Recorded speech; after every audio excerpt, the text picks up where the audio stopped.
Shalom, selamat hari Minggu, selamat berjumpa kembali dengan setiap saudara. Pada hari ini, pemberitaan firman saya beri judul Iman yang Hidup. Ketika keyakinan Anda dalam ancaman. Bagaimana sikap kita, apa yang harus kita lakukan pada waktu iman kita berada di dalam ancaman bahaya. Mungkin bahkan itu bisa merenggut nyawa kita sendiri, atau mungkin karir kita, atau keluarga kita. Apa yang harus kita lakukan? Dan kita akan belajar dari seorang yang bernama Daniel, bagaimana ketika dia berada di situasi seperti ini, dia melakukan seperti yang Tuhan inginkan. Ada 3 hal yang akan kita pelajari, yaitu doa, pujian, dan proklamasi atau pernyataan iman kita merupakan tanggapan rohani ketika iman kita sedang terancam. Mari saat ini saudara-saudara kita melihat dalam Daniel pasal yang kedua. Bila saudara sudah ada di sana, mari kita siapkan hati kita untuk kita berdoa. Bapa, kami bersyukur pada hari ini. Terima kasih untuk kebenaran firman. Terima kasih Roh Kudus untuk pernyataan-Mu, pencerahan-Mu, dan biarlah melalui pembelajaran pada hari ini, kami akan semakin dikuatkan, diberikan keyakinan penuh bahwa Kristus tidak pernah gagal di dalam kesetiaannya, sekalipun keadaan kami begitu sulit. Terima kasih Bapa, di dalam nama Yesus kami berdoa. Haleluya. Amin.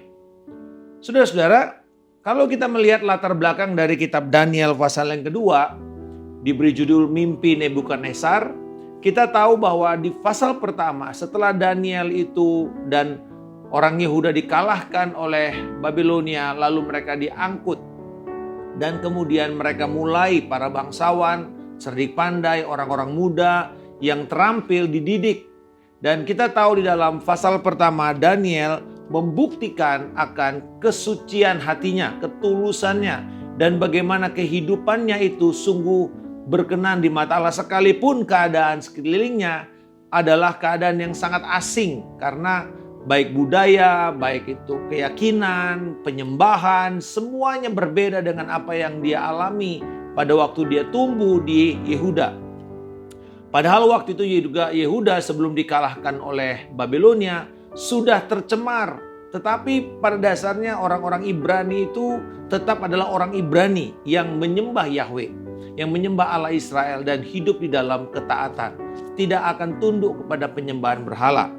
Nah saudara, kemudian kita tahu bahwa pada waktu Nebukadnezar mendapatkan mimpi dan dia begitu terganggu sekali dengan mimpinya itu, dan Daniel sudah menjadi orang yang dipercaya, diberikan tanggung jawab di pemerintahan Babilonia, dan dia menjadi salah seorang penasehat daripada raja. Pada waktu raja memerlukan kebijaksanaan, memerlukan pengertian, ditanyakanlah kepada orang-orang ini. Dan Daniel menjadi salah seorang yang penting, bahkan mungkin adalah pimpinannya. Pada tahun kedua pemerintahan daripada Nebukadnezar, dia mendapat mimpi dan mimpinya itu begitu mengganggu perasaannya, mengganggu, menggelisahkan hidupnya. Dia mulai memanggil para cerdik pandai ini dan mengatakan, "Beritakanlah kepadaku apa makna mimpiku." Tetapi para cerdik pandai mengatakan, "Baiklah Tuan Raja, ceritakanlah kepada kami." Lalu Raja mengatakan, "Kalau kamu mendengar mimpi saya, kamu bisa menafsir seenaknya, sesuai dengan keinginan kamu atau sesuai dengan keinginan saya. Tetapi kalau kamu sungguh-sungguh adalah orang yang pintar, yang mengerti, bahkan dikatakan beberapa mereka inilah orang-orang ahli tenung, berarti magician. Orang-orang yang mengerti, kalau kita bilang sekarang orang pintar yang punya kemampuan supranatural, kemampuan mungkin berhubungan dengan kuasa roh. Kalau kamu bisa memberitakan mimpiku dan kamu ceritakan maknanya, maka betul kamu adalah orang-orang yang hebat." Lalu apa yang mereka katakan? "Aduh Tuhan, Tuanku Raja, Permintaan ini terlalu berat. Ayat 11 dikatakan, tidak seorang pun yang dapat memberitahukannya kepada Tuanku Raja selain dewa-dewa yang tidak tinggal di antara manusia. Raja pun menjadi sangat geram dan murka. Karena hal itu lalu ia menitahkan untuk melenyapkan semua orang bijaksana di Babel. Lalu dikeluarkanlah surat perintah ini dan Ariok menjadi eksekutor dari raja. Dia adalah kepala pengawal raja, orang kepercayaan. Dia menjadi eksekutor, mulai membunuh semua orang-orang cerdik pandai di istana Babel ini. Ketika titah itu dikeluarkan dan Daniel dan teman-temannya pun dicari untuk dibunuh. Jadi Daniel tidak luput. Daniel menjadi ancaman dan terancam juga. Lalu dengan cerdik dan bijaksana Daniel berkata kepada Ariok. Dari sini kita melihat adanya hikmat Allah kepada Daniel yang sudah menjadi cirinya dia di pasal yang pertama. Lalu dia katakan untuk memberikan kesempatan kepada Daniel dan teman-temannya memberikan jalan keluar kepada raja. Kemudian Ariok mengatakan, oke, bagus. Pada waktu itu Daniel kemudian pulang dan memberitahukan kepada Hananya, Misael dan Azaria teman-teman supaya mereka memohon kemurahan hati dari Allah semesta langit mengenai rahasia itu. Ini sebuah prinsip yang benar dan penting kita kuasai atau kita pegang pada waktu kita mengalami ancaman iman. Pertama, bahwa ancaman terhadap iman kita bertujuan untuk menggeser fokus kita dari berfokus kepada kemampuan kita kepada kemampuan Allah. Daniel tidak langsung mengatakan, oh ya baik, saya coba berpikir dengan kebijaksanaan saya. Tidak. Walaupun dia adalah orang yang cerdik pandai, dikatakan dia 10 kali lebih cerdas daripada orang-orang sekitarnya yang Tuhan beri kepada dia. Tapi dia nggak pernah mengandalkan kepada intelektualitasnya. Saudara, sangat gampang untuk kita itu ketika mengalami persoalan, langsung kita merespon dengan apa? Dengan kekuatan, dengan impulsnya kita. Mungkin kalau kita kuat di intelektualitas, kita langsung mulai berpikir bagaimana secara intelektualitas, secara akademis, kita menyelesaikan persoalan itu. Atau mungkin kalau kita orang yang berkuasa di dalam politik atau kekuasaan, kita mungkin mulai berpikir bagaimana cara-caranya secara politik atau secara hukum. Bagaimana mencari celah-celah. Bagaimana membangun atau mulai menghubungi jaringan-jaringan kita. Atau kalau kita punya uang, kita akan cenderung untuk bagaimana menyelesaikan itu dengan uang kita. Berapa banyak yang kita mesti gelontorkan untuk persoalan itu bisa selesai. Gampang sekali kita jatuh ke dalam jebakan ini. Tetapi persoalan yang Tuhan berikan kepada kita selalu untuk mengubah hidup kita. Membuat kita bergeser dari kemampuan kita kepada kemampuan Allah. Dan inilah yang diperlihatkan oleh Daniel. Pada waktu dia mendapatkan kesempatan tidak dibunuh, tapi mencari jalan keluar, apa yang dia lakukan? Dia berkata kepada teman-temannya, untuk kita mulai mencari Tuhan.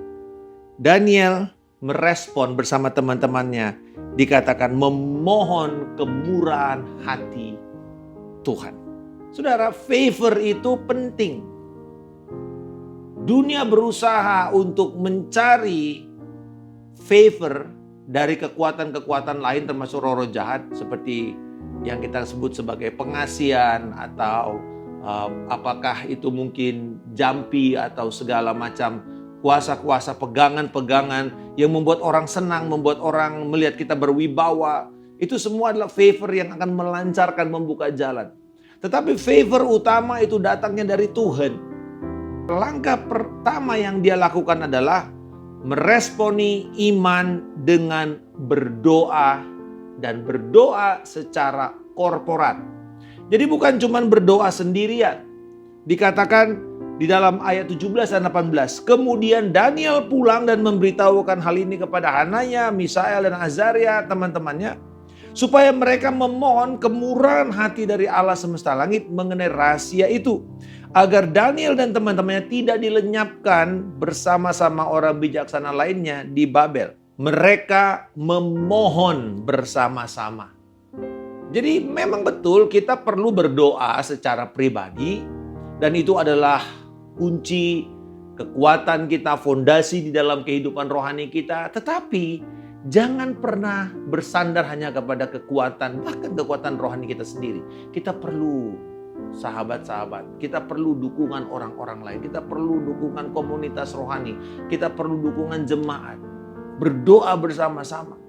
Dan di dalam Kisah Rasul, terutama awal-awal dari perjalanan jemaat yang penuh dengan ancaman, penuh dengan aniaya, pemimpin-pemimpinnya diangkut di penjara.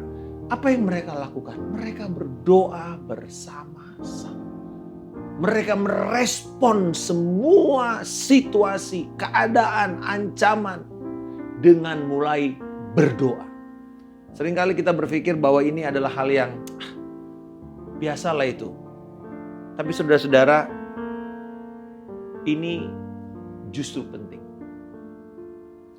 Kita mengabaikan doa ini, sebenarnya kita sedang mengatakan kepada Tuhan, Tuhan, aku ini cukup mampu melakukan tanpa bantuan. Terlepas dari kemampuan intelektual dan pengalaman Daniel di dalam menyelesaikan persoalan, Daniel memilih berpaling kepada Tuhan saat dia menghadapi krisis. Berpaling kepada Tuhan. Bagaimana caranya? Berdoa. Bertekun di dalam firman, di hadapan Tuhan. Istilah di hadapan hadirat Tuhan itu adalah di dalam firman. Kita datang kepada Tuhan, kita berdoa. Perhatikan bahwa Daniel fokusnya bukan kepada jawaban doa. Dia tidak bilang, Tuhan berikan kepada kami jawaban atau interpretasi mimpi. Tidak. Mereka memohon apa saudara? Kemurahan Tuhan. Mereka memohon Tuhan bermurah hatilah kepada kami. Bermurah hatilah supaya kami bisa mendapatkan pencerahan. Karena rahasia ini hanya Tuhan yang tahu. Dan orang-orang Kasdim sudah mengatakan bahwa kalau bukan dewa yang tidak tinggal pada manusia, nggak mungkin itu bisa terjadi. Jadi fokus kita bukan jawaban doa, tapi fokus kita adalah kemurahan Tuhan. Dan bagaimana aplikasi dari orang yang mengandalkan kemurahan Tuhan? Setelah mereka berdoa, mereka menjadi tenang. Mereka langsung tidur. Mereka nggak nunggu-nunggu, nggak begadang. Gitu. Mereka tidur aja. Pada waktu kita tenang, disitulah Tuhan mulai bekerja. Seringkali ketika kita berpikir tidak ada terjadi apa-apa, tidak ada sesuatu aktivitas dari Tuhan, sebenarnya Tuhan sedang beroperasi di sisi lain. Beroperasi di hati orang-orang yang lain. Tetapi itu memperlihatkan kepada kita bagaimana kita bersandar dan berharap kepada Tuhan. Nah, kemudian Tuhan menyingkapkan. Ayat 19 dikatakan rahasia itu disingkapkan kepada Daniel dalam suatu penglihatan malam. Nah, penglihatan malam ini selalu adalah gambaran dari mimpi. Ya, penglihatan di waktu siang, di waktu yang orang sadar itu namanya vision. Tapi penglihatan di waktu malam umumnya adalah bentuknya mimpi. Jadi mimpi dijawab dengan mimpi. Ketika Tuhan menyingkapkan itu, perhatikan respons daripada Daniel. Dan ini adalah respons kedua waktu kita mengalami ancaman iman. Tadi yang pertama, kita berdoa, mencari Tuhan, dan berdoa secara korporat. Yang kedua adalah merespon itu dengan pujian. Ayat 19 dan 20, rahasia itu disingkapkan kepada Daniel dalam suatu penglihatan malam. Daniel pun memuji Allah semesta langit. Daniel memuji Allah semesta langit. Berkatalah Daniel, terpujilah nama Allah dari selama-lamanya sampai selama-lamanya. Sebab dari dialah hikmat dan kekuatan. Dia mengubah saat dan waktu. Dia memecat raja dan mengangkat raja. Dia memberi hikmat kepada orang bijaksana dan pengetahuan kepada orang yang berpengertian. Dialah yang menyingkapkan hal-hal yang terdalam dan tersembunyi. Dia tahu apa yang ada di dalam gelap dan terang ada padanya. Ya Allah nenek moyangku, aku memuji dan memuliakan Engkau, sebab Engkau telah mengaruniakan kepadaku hikmat dan kekuatan, dan telah memberitahukan kepadaku sekarang apa yang kami mohon kepadamu, dengan memberitahukan kepada kami persoalan raja. Dasar kita memuji saat kita mengalami krisis iman, karena Allah peduli kepada keadaan kita sekarang, karena kita mengingat kebaikan Tuhan di waktu masa lampau, karena Tuhan memegang masa depan kita. Kenapa kita memuji Tuhan pada waktu kita krisis? Pertama, karena Tuhan peduli dengan keadaan kita sekarang. Yang kedua, karena kita mengingat apa yang Tuhan sudah kerjakan di masa lalu menolong kita. Dan ini menjadi pola dari karakter-karakter yang ada di Alkitab. Ketika mereka sedang berhadapan dengan masalah seperti Daud, dia mengingat akan apa yang Tuhan kerjakan, pertolongan Tuhan di masa lalu ke dalam hidupnya. Firman Tuhan berkata, janganlah lupakan kebaikan Tuhan. Jangan lupakan. Kalau ada hal yang tidak boleh kita lupakan, adalah hal-hal dan pertolongan-pertolongan, kebaikan-kebaikan yang Tuhan sudah lakukan dalam hidup kita di masa lampau. Dan ini menjadi pembelajaran, menjadi milestone atau tonggak-tonggak kita. Dan kita tahu bahwa Tuhan, Kau sudah pernah menolong kami pada waktu itu. Sekarang pun Engkau akan menolong kami. Begitu kira-kira. Dan kemudian juga karena kita percaya Tuhan memegang masa depan kita. Jadi kita nggak perlu takut. Nah, itulah alasan kita memuji Tuhan. Lalu kemudian setelah Daniel mendapatkan itu, dia mempersiapkan, dia mengatakan kepada Aryok untuk bisa beraudiensi, bertemu dengan raja. Yang ketiga, tadi merespon krisis iman dengan doa korporat, dengan pujian. Yang ketiga, merespon krisis iman dengan proklamasi nama Tuhan. Ayat yang ke-28. Tetapi di surga ada Allah yang menyingkapkan rahasia-rahasia. Ia telah memberitahukan kepada tuanku Raja Nebukadnezar apa yang akan terjadi pada hari-hari kemudian. Inilah mimpi dan penglihatan yang tuanku lihat di tempat tidur. Luar biasa. Betul, pertama dia menghormat kepada Nebukadnezar sebagai otoritas. Tetapi kemudian dia dengan berani mengatakan begini. Tetapi di sorga, Nebukadnezar itu dipakai atas dasar nama dewa. Dan Daniel pun dipakai atas nama Belsasar. Sebagai namanya di dalam bahasa Babilonia itu adalah nama dewa. Tapi dia mengatakan begini, di langit, di sorga, ada Allah yang melampaui kamu loh dewa. Itu kira-kira dia mau sampaikan, tetapi dengan rasa hormat. Dia berani untuk mengungkapkan, mendeklarasikan imannya. Ketika ada kesempatan, dan kesempatan ini bukan bonek saudara-saudara, tidak ada dasar. Daniel sudah tahu bahwa dia punya jawaban, dia sangat diperlukan pada waktu itu. Tetapi sebelumnya dia berani untuk mengatakan dulu akan keimanannya. Dan setelah itu dia ungkapkan, dan di situ raja tercengang. Pertama dia menceritakan persoalan, lalu kemudian dia menceritakan apa makna persoalan itu. Dia bicara mengenai patung itu adalah kepala emas Babilonia, dada dan tangan perak itu adalah Media Persia yang akan datang melanjutkan atau menghancurkan, mengalahkan Babilonia. Lalu kemudian perut yang dari tembaga, pinggang perut yang dari tembaga ini berbicara mengenai kerajaan Yunani yang akan mengalahkan Media Persia. Lalu kemudian paha dari besi dan sebagian besi, sebagian tanah berbicara mengenai kekuatan dari Romawi. Ya, kekuatan mereka adalah negara yang memimpin 500 tahun. Atau kerajaan kekaisaran memimpin 500 tahun, setengah milenium saudara. Setelah mengalahkan Yunani, dia memimpin dari 100 sebelum Masehi sampai 400 setelah Masehi. Itu adalah masa kekuasaan Romawi. Keras, penuh dengan kekuatan, tetapi juga rapuh di dalam beberapa sisi kita tahu. Dan kemudian ada batu yang datang dan menghancurkan tanah itu, kaki itu lalu meruntuhkan semuanya. Dan itu bicara mengenai kerajaan Yesus Kristus. Ketika Daniel mengungkapkan itu, dikatakan mimpi itu benar dan maknanya dapat dipercaya. Lalu sujudlah Raja Nebukadnezar dan menyembah Daniel. Kata sujud menyembah di dalam bahasa Ibrani itu sekit. Sekit itu seperti orang yang selonjor, tertelungkup. Itu hanya digunakan untuk seseorang yang berhadapan dengan Allah atau dewa. Bayangkan, raja harus sujud menyembah seorang yang adalah orang jajahannya. Kok bisa?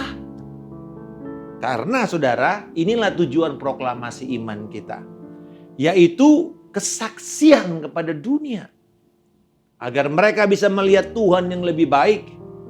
Dan kemudian kekuatan kepada orang yang percaya. Yaitu supaya kita bisa memahami dan mengenal Tuhan dengan lebih baik lagi. Jadi ada dua tujuannya. Pertama kepada dunia supaya dunia tahu siapa Allah yang sebenarnya, yang sejati. Tapi yang kedua, kepada kita yang mengalami, yang percaya, kita dikuatkan. Kita percaya semakin lagi mengenal dan mengatakan, Tuhan, Engkau adalah Allah yang perkasa dan ajaib. Akhirnya raja berkata, sesungguhnya Allahmu itu Allah di atas segala ilah atau dewa. Dan yang berkuasa atas segala raja dan yang menyingkapkan rahasia-rahasia sebab engkau dapat menyingkapkan rahasia itu. Lalu raja memuliakan Daniel dan menganugerahkan pemberian besar. Saudara-saudara, tujuannya memuliakan Tuhan. Tetapi yang kedua, Tuhan juga mengupahi, memberkati, memberi imbalan. Daniel dimuliakan, dihormati, dan dia mendapatkan berkat secara jasmani. Dia mendapatkan banyak pemberian, tetapi juga dia mendapatkan banyak jabatan. Dan dia memilih untuk tinggal di istana dan bukan memerintah, karena Tuhan memakai dia untuk terus berbicara kepada raja-raja. Saudara, apa yang kita bisa simpulkan ketika kita menghadapi krisis iman? Set your focus on the cross, not on your crisis. Tetapkanlah pandanganmu kepada salib Kristus, bukan kepada krisismu. Karena ketika kita berfokus kepada salib Kristus dan bukan kepada krisis, hati kita ini akan tertuju kepada Kristus. Dan dialah yang menyelamatkan kita. Dialah alasan kita berdoa, alasan kita memuji, alasan kita berani memproklamasikan iman kita di tengah-tengah krisis. Karena dia telah lebih dahulu memperlihatkan itu. Yesus di tengah krisis, dia mulai dengan apa? Berdoa di Getsemani. Lalu kemudian dia mulai memuji, merespon dengan pujian selama masa-masa itu. Dia merespon dengan pujian sekalipun di dalam kondisi yang dia sedang dipukuli. Dia merespon itu dengan pujian. Dan kita tahu kemudian ketika dia berhadapan dengan Pilatus. Di situ dengan berani dia mengatakan begini. Untuk keadaan inilah aku dilahirkan. Aku ada. Oh, dia dengan berani mengatakan itu. Dia berani untuk mengatakan dialah Allah yang menjadi manusia. Dialah kebenaran itu sesungguhnya. Saya berdoa, biarlah kiranya pada waktu kita mengalami krisis iman, apakah kita sedang dalam keraguan, atau orang-orang yang menekan kita, menganiaya kita, mempertanyakan integritas iman kita. Kita datang dalam doa, secara korporat, kita datang merespon dalam puji-pujian dan bukan di dalam keluh kesah. Tapi keluh kesah kita sampaikan kepada Tuhan. Kita memuji dan bersyukur atas Tuhan yang akan bekerja. Lalu kemudian dengan berani kita terus bersaksi dan mengutarakan, mengungkapkan, dan menyatakan iman kita. Dan biarlah kita percaya Tuhan yang setia itu akan menyelesaikan bagi kita. Kiranya Tuhan Yesus memberkati. Bapa di surga, kami berdoa, Engkaulah Tuhan yang memberikan kekuatan kepada kami. Di tengah-tengah krisis kami berseru untuk kemurahan Tuhan turun dalam hidup kami. Tuhan, tolonglah kami untuk kami tidak berfokus kepada sekedar mendapat jawaban doa. Tetapi kami berfokus kepada Tuhan yang setia menolong kami. Dan Tuhan, kami berdoa, biarlah kiranya juga ada puji-pujian dan ada keberanian untuk menyatakan kebenaran-Mu, iman kami kepada orang-orang yang sedang mengancam kami. Dan kami tahu Engkau sudah menyediakan kepada kami pertolongan dari Roh-Mu yang kudus di dalam hidup kami. Di dalam nama Tuhan Yesus Kristus, kami telah berdoa dan mengucap syukur. Haleluya. Amin. Immanuel, salam kemenangan. Saya Pendeta Markus Simanjuntak.